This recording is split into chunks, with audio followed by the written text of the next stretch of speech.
All right, well, integration as a rational justification of truth claims is the next section here. And he says, as noted earlier, the word integration means to form or blend as a whole and to unite. And so part of the point of integration as it relates to the subject at hand is to provide rational justification for Christian truth claims, right? That we want to not just make the claims, but we want to have a justification for that truth. We don't just proclaim it, I don't know, just like out of our own desires or anything like that. We as Christians want to have a backing up of it. We want to point to a source, and we want it to fit, again, within that Christian worldview. Good reason to believe it. Yes. Exactly. So in this context, we may distinguish between three different aspects of a justificatory side of integration. That is the direct defense, the polemics, and the Christian explanation. All right, so he's going to start first with direct defense. And he says in direct defense, one engages in integration with the primary intent of enhancing or maintaining directly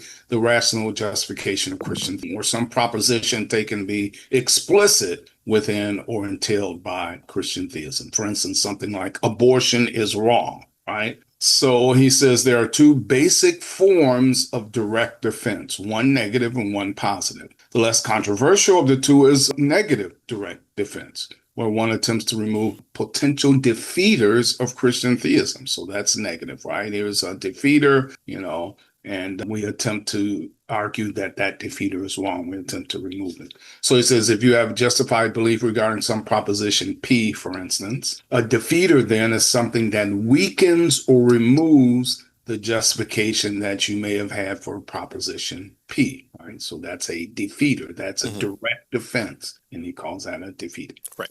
So defeaters come in two different types of form. A rebutting defeater gives justification for believing that not P, in this case, believing that Christian theism is false. So that's the rebutting defeater. Right. And so here's a person that doesn't believe that Christian theism believes that Christian theism is false. We have to use what he calls a rebutting defeater, or at least one of the ways to deal with that, using a rebutting defeater to go after that person. Yeah.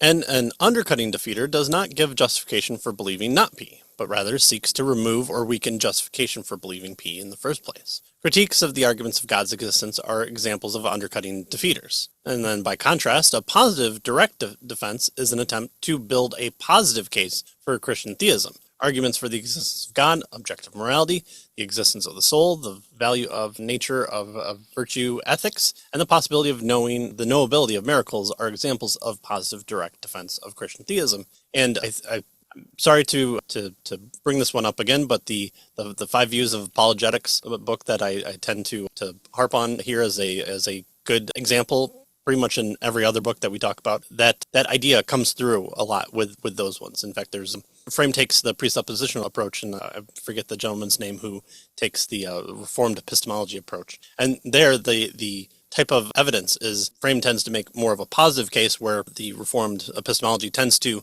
knock down all the negative defenses. And once all the negative defenses are stripped away, well, then all that's left is the truth of Christianity. Now, there's a bit more to that, but it was clear in that book of how different those two views were. And again, one of the reasons why I really like that book.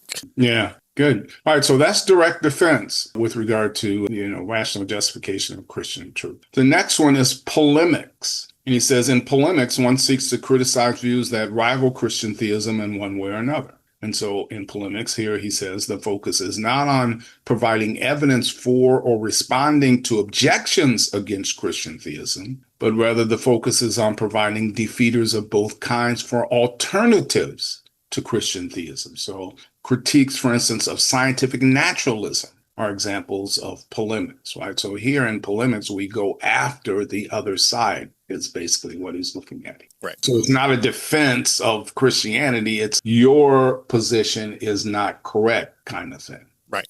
Offense versus defense. I have the ball. Now you don't have the ball. I'm going to keep you think you have the ball, and I'm going to take it away from you. In our John Frame book, we talked about these kind of 3 different types as well. So that's a good source as well. And so again, caveofthecross.com, you can check out all that we said on that book as well. Well, the theistic Christian explanation then ought to be about the business of exploring the world in light of our worldview.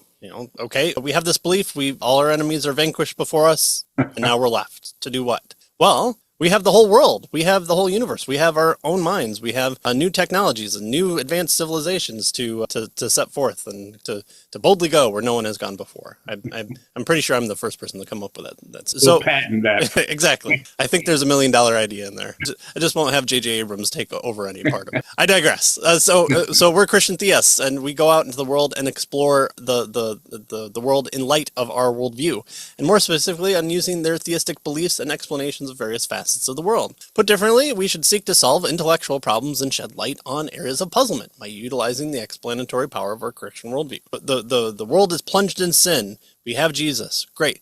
Now let's go defeat sin in the form of tuberculosis, or the need to develop penicillin. Let's develop the MRI, which a Christian did, and to be able to snuff out more of sin's degradation of the body and wait for the coming return of Christ. That's what Christians do, and that's what we have been doing. We've been answering pre, post, during the Enlightenment, and we still have been developing technology. So those are the three kind of areas that we exist in and should exist in, and are called to exist in within even the confines of Scripture. All right. So he says these distinctions then are part of the very essence of learning how to think well. Negative direct defense with rebutting and undercutting defeaters, positive direct defense, right, polemics, and then theistic explanations of the world. And so he tells us then, with this framework in place, we can now turn to the actual integration of Christianity and science, right? In other words, his plan for the integration of Christianity and science.